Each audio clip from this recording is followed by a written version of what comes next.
娜塔莉·波曼、裘德洛主演《逆光天后》，剧情描述巨星成名后的黑暗面，所有歌曲娜塔莉亲口献唱，还用碧昂斯御用伴舞团，一连唱跳3首，而裘德洛沦为陪衬，饰演经纪人。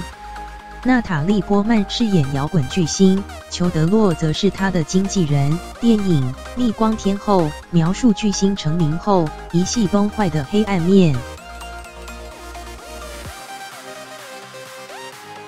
剧情类似一个巨星的诞生，也带点黑天鹅的黑暗。为了诠释巨星天后，所有歌曲都由娜塔莉·波曼亲口献唱，万人霸气演唱会更找来碧昂斯的御用伴舞团，一连唱跳3首歌曲，要唱还要演。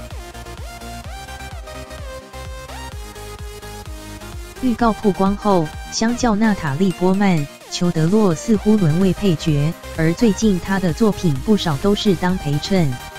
包括像是3月份即将上映的《惊奇队长》，女主角是布莉拉森，裘德洛则饰演第1任的惊奇队长，两人有不少对手戏。尽管裘德洛贵为英伦男神，但是女力当道的好莱坞电影，连续2部电影愿意自降身份当配角，但是男神光芒依旧，不输女主角的气势，同样能吸引观众们。